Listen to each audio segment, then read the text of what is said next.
Welcome to RE Uncut. Our daily shows are supported by Printforce, Sure Agents, Rockend and CoreLogic.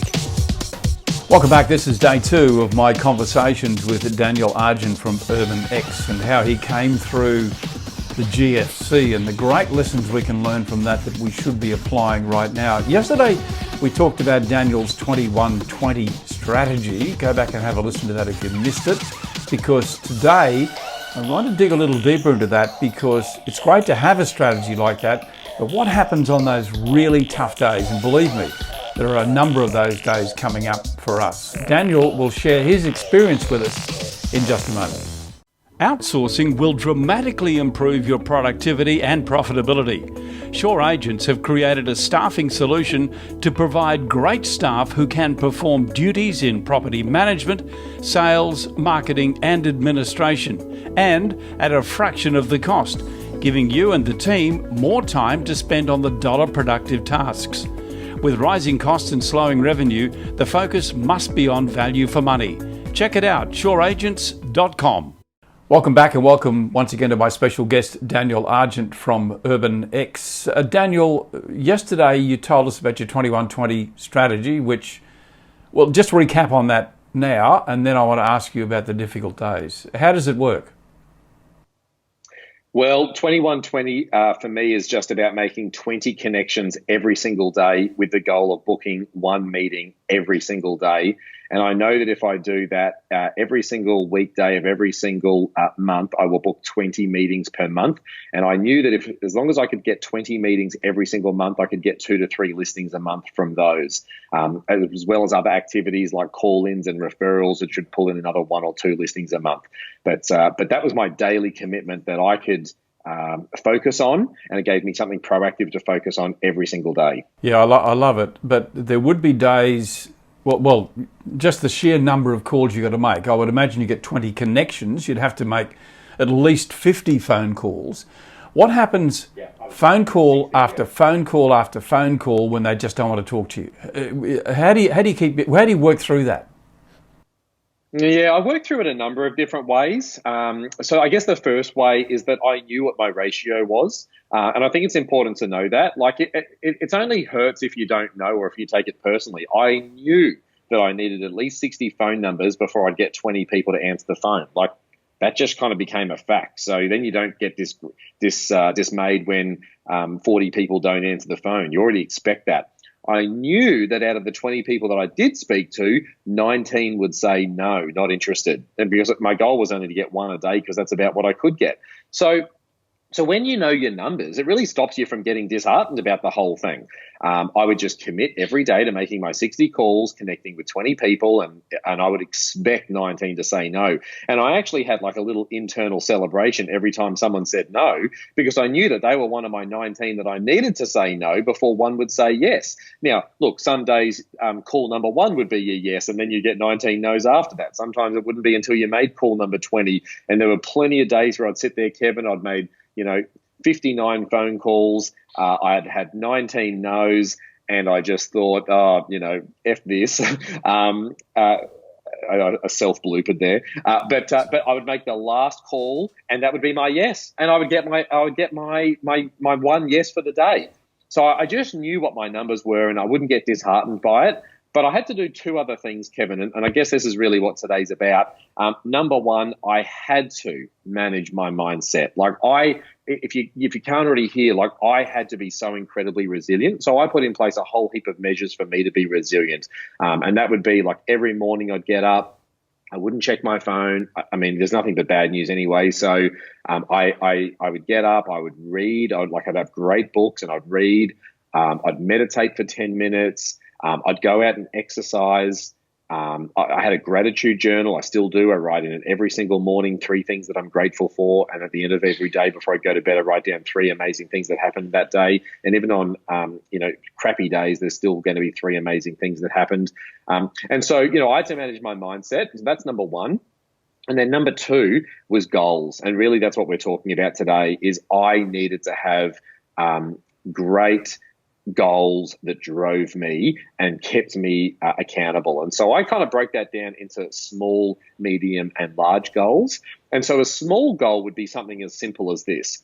If I get my 20 connections and I book my one appointment today, as soon as I'm finished, I'm going to go to a cafe and have a nice coffee. But if I don't do it, then I'm only going to have an instant coffee. Well, I don't want to have an instant coffee. I'm a bit of a coffee snob. So I'm going to make my calls because I know that there's like a little reward on the other side of doing the work. I'd set medium goals. Like if I get my 5 listings for the month, I'm going to take my girlfriend out for dinner to a really nice restaurant. But if I don't, then, we won't do that at the end of the month. And then during like the first year of the GFC, when the first year of the GFC really started to hit Australia, which was 2011, I set a goal which was really kind of unrealistic, but this is like the whole point of big, hairy, audacious goals, was I set a goal to buy my first ever Rolex. Now, look, not everyone's going to be into watches, that's fine, but I was, and so that was the goal that I set. And I thought, I can't spend, that kind of money when my sales had dropped off by, 75%. But I thought, no, I actually need something to drive me really hard. And that was something that I really wanted. And so I set a goal to buy this Rolex Submariner. And I had to sell a certain amount that year. And honestly, Kevin, it drove me every day when I was having really bad days and, no one was interested in talking to me. I might have had a massive sale fall through. And as I said, sales were becoming few and far between during that GFC, just like they're going to during this period that we're coming into now. I would just look at my brochure for that watch.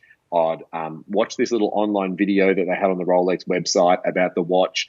And it would just be like, yep, no, I've got to keep going. That's what I get. If I hit my goal, that's what I get. And I'm in charge of whether I hit that goal or not.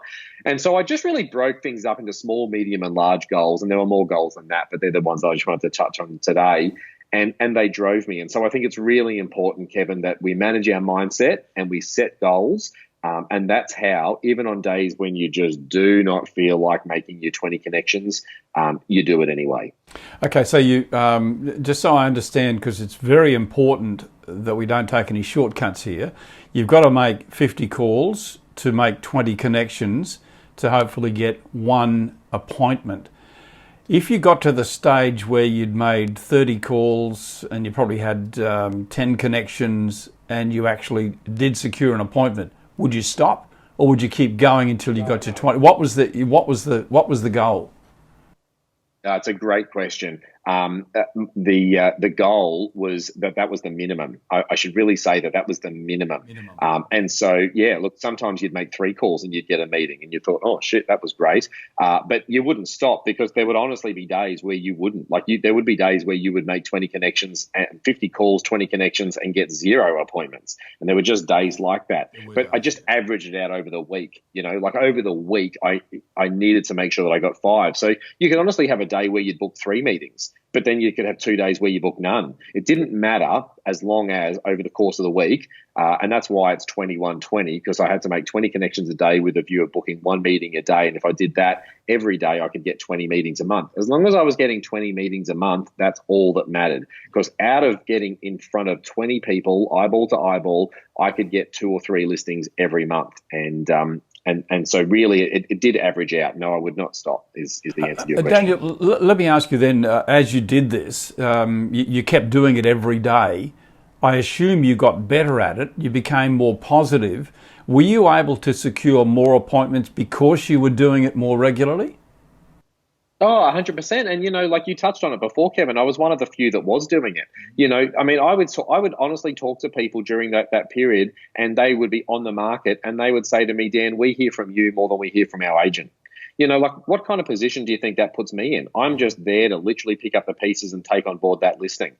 They would also say, oh my gosh, you're so much more positive than our agent. According to our agent, it's all doom and gloom. And I'd be like, it's not doom and gloom. And I would just share the positive stories. Now, was there doom and gloom? Yeah, for sure. But there were still plenty of positive stories as well. And it was my job to ensure that I was sharing those.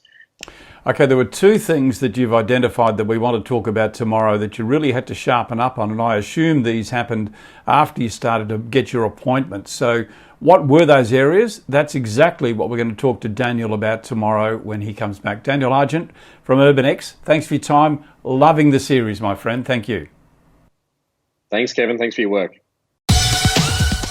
The daily RE Uncut shows are supported by Printforce, Shore Agents, Rock End and CoreLogic. RE Uncut is one of the anchor shows at retplus.com, the home of property.